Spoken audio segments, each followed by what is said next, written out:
ओम शांति।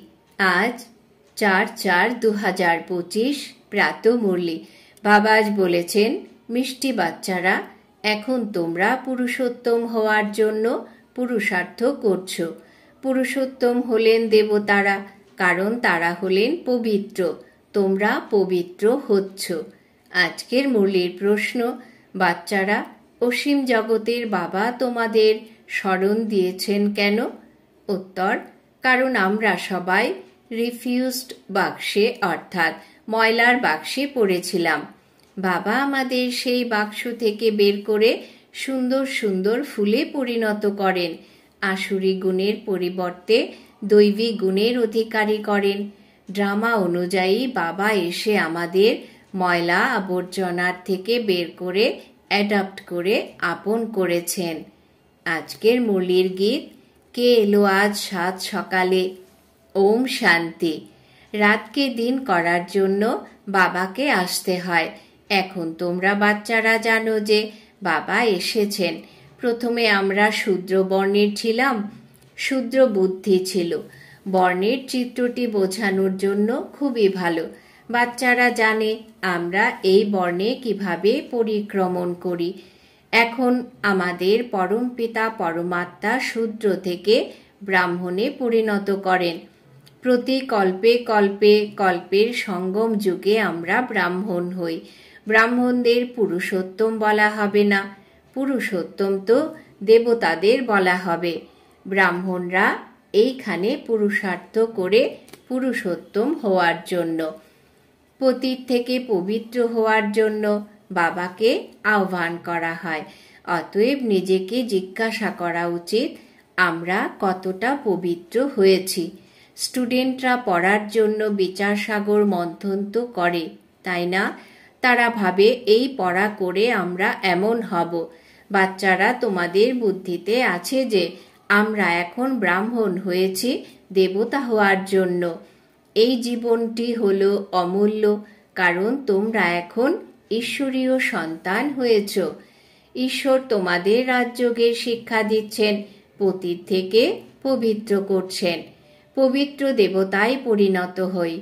বর্ণের আধারে বোঝানো সহজ। সন্ন্যাসীরা এই সব কথা শুনবে না। যদিও 84 জন্মের হিসেব বুঝবে, এই কথাও বুঝবে যে আমরা হলাম সন্ন্যাস ধর্মের, আমাদের 84 জন্ম হয় না। ইসলাম, বৌদ্ধ ইত্যাদি সবাই বুঝবে আমাদের 84 জন্ম হয় না। হ্যাঁ, পুনর্জন্ম হয়, কিন্তু কম। তোমরা বোঝালে সাথে সাথে বুঝবে। বোঝানোর যুক্তি চাই। তোমরা বাচ্চারা এইখানে সামনে বসে আছো, তাই বাবা বুদ্ধিকে রিফ্রেশ করে দেন। যেমন অন্য বাচ্চারাও আসে এইখানে রিফ্রেশ হতে। তোমাদের তো বাবা রোজ রিফ্রেশ করেন যে এই রকম ধারণা করো। বুদ্ধিতে যেন এই চিন্তন চলতে থাকে, আমরা 84 জন্ম কিভাবে নিয়ে থাকি, কিভাবে শূদ্র থেকে ব্রাহ্মণ হই। ব্রহ্মার সন্তান ব্রাহ্মণ। এবারে ব্রহ্মা এলেন কোথা থেকে? বাবা বোঝান, আমি এনার নাম ব্রহ্মা রাখি। এরা যে ব্রহ্মা কুমার কুমারীরা আছে, এরা তো ফ্যামিলি হয়ে গেল, অর্থাৎ নিশ্চয়ই অ্যাডাপ্ট করা হয়েছে। বাবা স্বয়ং অ্যাডাপ্ট করবেন, তাকেই পিতা বলা হয়। দাদাকে অর্থাৎ ব্রহ্মা বাবাকে বলা হয় না, শিব বাবাকেই বাবা বলা হয়। সম্পত্তি বাবার কাছেই প্রাপ্ত হয়। কখনো কখনো কাকা, মামা বা বংশের কেউ অ্যাডাপ্ট করে থাকে। যেমন একবার বাবা বলেছিলেন, একটি শিশু কন্যা ডাস্টবিনে পড়েছিল। কেউ তাকে তুলে অন্য একজনের কোলে দিল, যার কোনো সন্তান ছিল না। অতএব সেই কন্যাটি যার কোলে গেল, তাকেই মাতা পিতা বলবে, তাই না? এখানে যদিও বিষয়টি হলো অসীম জগতের। তোমরা বাচ্চারাও রাবণের দুনিয়ার ডাস্টবিনে পড়েছিলে। বিষয় বৈতরণী নদীতে পড়েছিলে। কতখানি ময়লা হয়ে পড়েছিলে। ড্রামা অনুযায়ী বাবা এসে সেই ময়লা থেকে বের করে তোমাদের দত্তক নিয়েছেন। তমপ্রধানকে ময়লা বা আবর্জনা বলা হবে, তাই না? আসুরি গুণের অধিকারী মানুষ হলো দেহ অভিমানী। কাম ক্রোধ হলো বৃহৎ রূপের বিকার, তাই না? সুতরাং তোমরা রাবণের বিশাল ময়লার গাদায় পড়েছিলে। বাস্তবে তোমরা হলে রিফিউজিউ। এখানে তোমরা অসীম জগতের পিতার কাছে আশ্রয় নিয়েছ। রিফিউজড বিন থেকে বেরিয়ে সুন্দর সুন্দর ফুল দেবতা হওয়ার জন্য এরকম সম্পূর্ণ দুনিয়া ময়লার বৃহত্তম বিনে পড়ে আছে। বাবা এসে তোমাদের অর্থাৎ বাচ্চাদের ময়লা থেকে বের করে আপন করেন, কিন্তু ময়লা থাকতে অভ্যস্ত, এমন যে ময়লা থেকে বের করার পরেও ময়লা থাকাই ভালো লাগে। বাবা এসে অসীমের ময়লা থেকে মুক্ত করেন, আহ্বানও করে, বাবা এসে আমাদের সুন্দর সুন্দর ফুল বানাও, কাটার জঙ্গল থেকে মুক্ত করে ফুল বানাও, ঈশ্বরীয় বাগিচায় বসাও। এখন অসুরদের জঙ্গলে আছি, বাবা তোমাদের অর্থাৎ বাচ্চাদের গার্ডেনে নিয়ে যান। শূদ্র থেকে ব্রাহ্মণ হয়েছি, তারপর দেবতা হব। এই হলো দেবতাদের রাজধানী। ব্রাহ্মণদের রাজত্ব হয় না, যদিও নাম হলো পাণ্ডব, কিন্তু পাণ্ডবদের রাজত্ব নেই। রাজত্ব প্রাপ্তির জন্য বাবার সঙ্গে বসে আছি। অসীমের রাত পূর্ণ হয়ে অসীমের দিন শুরু হয়। গীত শুনেছ না? কে এলো সাত সকালে? সকালবেলায় আসেন রাতকে পরিবর্তন করে দিন বানাতে, অর্থাৎ স্বর্গের স্থাপনা, নরকের বিনাশ করতে। এই কথাও বুদ্ধিতে থাকলে খুশি অনুভব হবে। যারা নতুন দুনিয়ায় উঁচু পদমর্যাদা প্রাপ্ত করবে, তারা কখনো নিজের আসুরি স্বভাব দেখাবে না। যে যজ্ঞের দ্বারা এত উঁচু হও, সেই যজ্ঞের সেবা খুব ভালোবেসে করবে। এমন যজ্ঞে তো হাড়টুকু দান করা উচিত। নিজেকে দেখা উচিত, এই আচরণের দ্বারা আমরা উঁচু পদ কিভাবে প্রাপ্ত করব। অবুঝ ছোট বাচ্চা তো নয়, তাই না? বুঝতে তো পারবে রাজা কিভাবে হবে, প্রজা কিভাবে হয়। বাবা রথ নিয়েছেন অনুভবী, তিনি অনুভবিত না। যিনি রাজা রাজেদের বিষয়ে খুব ভালোভাবে জানতেন। রাজার দাস দাসীরা অনেক সুখ ভোগ করে, তারা তো রাজার সাথেই থাকে, কিন্তু নাম হবে দাস দাসী। সুখ তো আছেই, তাই না? যা খাবার রাজা রানী খাবে সেসব তারাও পাবে, বাইরের কেউ তো সেসব পাবে না।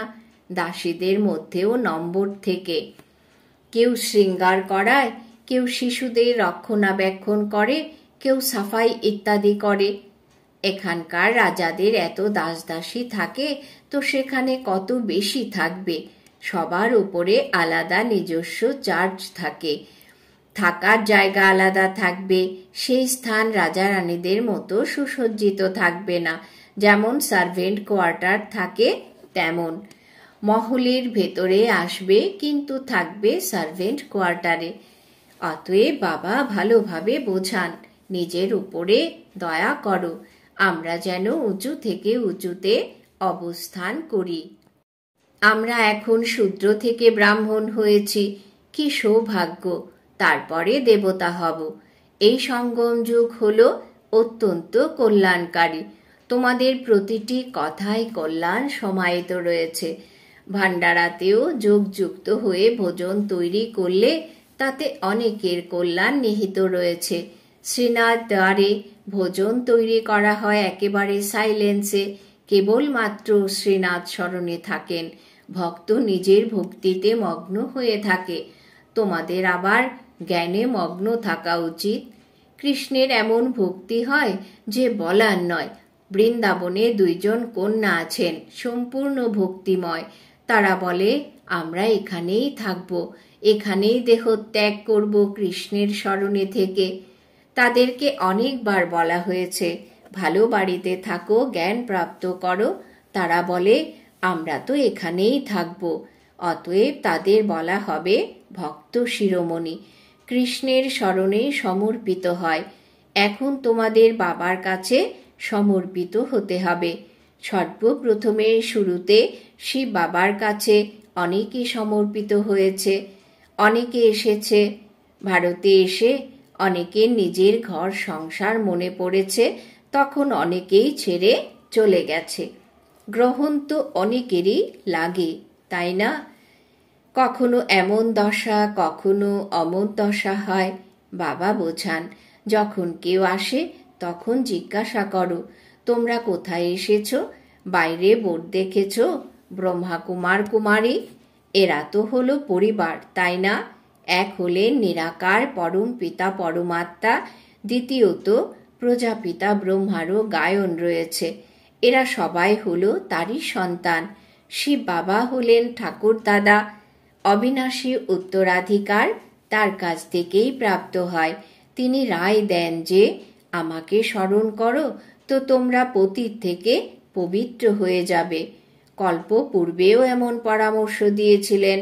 কত উচ্চ মানের এই পড়াশোনা, এই কথাও তোমাদের বুদ্ধিতে আছে যে আমরা বাবার কাছে অবিনাশী উত্তরাধিকার প্রাপ্ত করছি। তোমরা বাচ্চারা মানুষ থেকে দেবতা হওয়ার পড়াশোনা করছো, তোমাদের অবশ্যই দৈবিক গুণ ধারণ করতে হবে। তোমাদের খাওয়া দাওয়া চলন বলন সবই রয়্যাল হওয়া উচিত। দেবতাদের আহার হয় খুবই অল্প, তাদের লোভ থাকে না।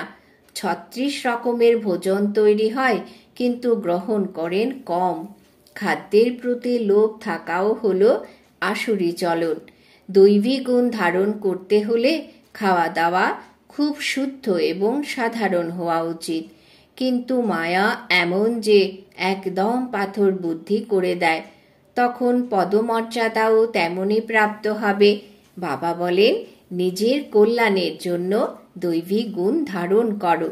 ভালোভাবে পড়াশোনা করবে এবং পড়াবে তো তোমরা পুরস্কার প্রাপ্ত করবে। বাবা দেন না, তোমরা নিজের পুরুষার্থ অনুযায়ী প্রাপ্ত করো। নিজেকে দেখা উচিত, আমরা কিরূপ সার্ভিস করি, আমরা কি পদ পাব, এই সময় দেহ ত্যাগ করলে কি প্রাপ্ত হবে। বাবাকে কেউ জিজ্ঞাসা করলে বাবা তৎক্ষণাৎ বলে দেবেন যে এই কার্যকলাপ দেখে মনে হচ্ছে অমুক পদ প্রাপ্ত করবে। পুরুষার্থ করেই না তো কল্পকল্পান্তরের জন্য নিজের ক্ষতি করে। ভালো সার্ভিস যারা করে তারা নিশ্চিত ভালো পদ প্রাপ্ত করবে। মনের ভেতরে এই জ্ঞান তো থাকে, এরা গিয়ে দাসদাসী হবে, বাইরে বলা যায় না। স্কুলেও স্টুডেন্ট বুঝতে পারে আমরা সিনিয়র হব নাকি জুনিয়র। এখানেও সেই রকম, যারা সিনিয়র হবে তারা রাজা রানী হবে, জুনিয়ররা কম পদ পাবে। ধনীদের মধ্যেও সিনিয়র ও জুনিয়র থাকবে, দাসদাসীদের মধ্যেও সিনিয়র ও জুনিয়র থাকবে। সিনিয়রদের উচ্চ মর্যাদা থাকে, যে দাসী ঝাঁট দেওয়ার সেবায় থাকবে তার কখনো মহলের ভেতরে আসার আজ্ঞা থাকে না। এইসব কথা তোমরা বাচ্চারা ভালো রীতিতে বুঝতে পারো, পরে আরো বুঝতে পারবে। উঁচু জ্ঞান অর্জন করায় যে তার রিগার্ডও রাখতে হবে। দেখো, কুমারকা রয়েছেন, তিনি হলেন সিনিয়র, তাই ওনার রিগার্ড রাখা উচিত। বাবা বাচ্চাদের মনোযোগ আকর্ষণ করান যে মহারথী বাচ্চাদের প্রতি রিগার্ড রাখো। রিগার্ড না করলে নিজেই নিজের পাপের বোঝা বাড়াতে থাকবে। এইসব কথা বাবা মনে করিয়ে দেন। খুব সতর্ক হতে হবে। নম্বর অনুযায়ী কার সম্মান কিভাবে রাখা উচিত বাবা তো প্রত্যেককে জানেন, তাই না? ট্রেটর হতে দেরি লাগে না। তারপরে কুমারী, মাতা ইত্যাদিদের ওপরে বন্ধন এসে যায়, কষ্ট সহ্য করতে হয়। অনেক মাতারা লেখেন, বাবা আমাদের এরা অনেক কষ্ট দেয়, আমরা কি করি? আরে তোমরা কি পশু নাকি যে তোমাদের ওপরে জোর করবে? অন্তরে ইচ্ছা আছে তাই জিজ্ঞাসা করো যে কি করব। এতে জিজ্ঞাসা করার কোনো কথা নেই। আত্মা হলো নিজের মিত্র, নিজেরই শত্রু, যা চায় তাই করে। জিজ্ঞাসা করা মানে ইচ্ছে আছে। মুখ্য কথা হলো স্মরণের। স্মরণ দ্বারাই তোমরা পবিত্র হও। এই লক্ষ্মীনারায়ণ হলেন নম্বর 1 পবিত্র, তাই না? মাম্মা অনেক সার্ভিস করতেন, এমন কেউ বলতে পারে না যে আমি মাম্মার চেয়ে বেশি বুদ্ধিমান। মাম্মা জ্ঞানে সবচেয়ে বেশি তীক্ষ্ণ ছিলেন। যোগে দুর্বল অনেকেই, স্মরণে থাকতে পারে না। স্মরণে না থাকলে বিকর্ম বিনাশ হবে কিভাবে? নিয়ম বলে শেষ সময়ে স্মরণে থেকেই দেহত্যাগ করতে হবে। শিব বাবার স্মরণেই যেন দেহ থেকে প্রাণ বের হয়। একমাত্র বাবা ছাড়া অন্য কেউ যেন স্মরণে না আসে। কোনো দিকে যেন আসক্তি না থাকে, এই প্র্যাকটিস করতে হয়।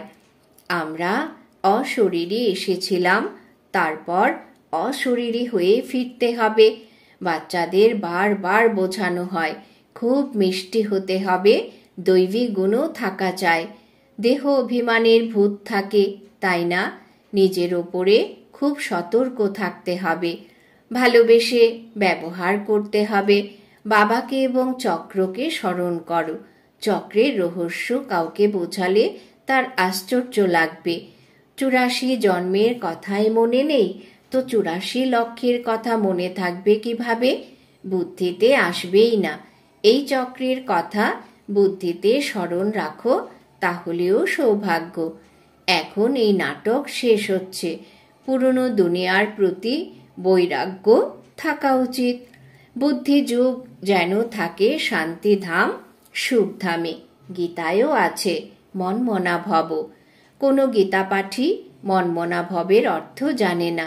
তোমরা বাচ্চারা জানো। ভগবান উবাচ, দেহের সব সম্বন্ধ ত্যাগ করে নিজেকে আত্মা নিশ্চয় করো। কে বলেছে? কৃষ্ণ তো ভগবান নন। কেউ বলে আমরা তো শাস্ত্রে বিশ্বাস করি, ভগবান এলেও বিশ্বাস করবে না। নিয়ম অনুযায়ী শাস্ত্র পাঠ করতে থাকে। ভগবান এসেছেন, রাজযোগ শেখাচ্ছেন, স্থাপনা হচ্ছে। এই শাস্ত্র ইত্যাদি সবই হলো ভক্তি মার্গের। ভগবানের দৃঢ় নিশ্চয় থাকলে অবিনাশী উত্তরাধিকার নিতে ব্যস্ত হবে, তখন ভক্তি উড়ে যাবে। কিন্তু যখন নিশ্চয় হবে তখনই সম্ভব হবে, তাই না? আচ্ছা, মিষ্টি মিষ্টি হারানিধি বাচ্চাদের প্রতি মাতা পিতা বাপদাদার স্মরণের স্নেহ সুমন আর সুপ্রভাত। আত্মাদের পিতা তার আত্মারূপী বাচ্চাদেরকে জানাচ্ছেন নমস্কার। আমরা আত্মারূপী বাচ্চারা আমাদের মাতা পিতা বাপদাদাকে জানাই স্মরণের স্নেহ সুমন, সুপ্রভাত, নমস্কার। ধারণার জন্যে মুখ্য সার। 1. দেবতা হওয়ার জন্য অত্যন্ত রয়্যাল সংস্কার ধারণ করতে হবে। খাওয়া দাওয়া খুব শুদ্ধ এবং সাধারণ রাখতে হবে। লোভ করবে না। নিজের কল্যাণ করার জন্য দৈবী গুণ ধারণ করতে হবে। 2. নিজের খেয়াল রাখার পাশাপাশি সকলের সাথে ভালোবেসে চলতে হবে। নিজের থেকে যারা সিনিয়র তাদের রিগার্ড অবশ্যই রাখতে হবে। খুব খুব মিষ্টি হতে হবে। দেহ অভিমানে আসবে না। বরদান। বাবাজ বরদান দিয়েছেন, অতীতের কোনো কথাকে দয়াবান হয়ে হৃদয়ে সমাহিত করে শুভ চিন্তক ভব। অতীতের কোনো কথাকে দয়াবান হয়ে হৃদয়ে সমাহিত করে শুভ চিন্তক ভব। ব্যাখ্যা: যদি কারো অতীতের কোনো দুর্বলতার কথা কেউ শোনায় তো শুভ ভাবনার দ্বারা তার থেকে দূরে সরে যাও। ব্যর্থ চিন্তন বা দুর্বলতার কথা নিজেদের মধ্যে যেন না চলে। অতীতের কথাকে দয়াবান হয়ে নিজের মধ্যে সমাহিত করো। সমাহিত করে শুভ ভাবনার দ্বারা সেই আত্মার প্রতি মনসা সেবা করতে থাকো। যদি কেউ সংস্কারের বশীভূত হয়ে উল্টো পাল্টা বলে, করে বা শোনে, তাহলে তাকে পরিবর্তন করো। 1 থেকে 2, 2 থেকে 3, এইভাবে ব্যর্থ কথার মালা যেন না হয়ে যায়। এইরকম অ্যাটেনশন রাখবে, অর্থাৎ শুভচিন্তক হবে। স্লোগান: সন্তুষ্ট মনে হও, তাহলে প্রভু প্রিয়, লোকপ্রিয় আর স্বয়ংপ্রিয় হয়ে যাবে। সন্তুষ্ট মনে হও, তাহলে প্রভু প্রিয়, লোকপ্রিয় আর স্বয়ং প্রিয় হয়ে যাবে। আজকের সমান আমি শুভ চিন্তক আত্মা। আজকের জন্য অব্যক্ত ইশারা, কম্বাইন্ড রূপের স্মৃতির দ্বারা সদা বিজয়ী হও। যেরকম শরীর আর আত্মার কম্বাইন্ড হলো জীবন, যদি আত্মা শরীর থেকে আলাদা হয়ে যায় তাহলে জীবন সমাপ্ত হয়ে যাবে। এইরকম কর্মযোগী জীবন, অর্থাৎ কর্মযোগ বিনা নয়, যোগ কর্ম বিনা নয়। সদা কম্বাইন্ড থাকো, তাহলে সফলতা প্রাপ্ত হতে থাকবে। ওম শান্তি।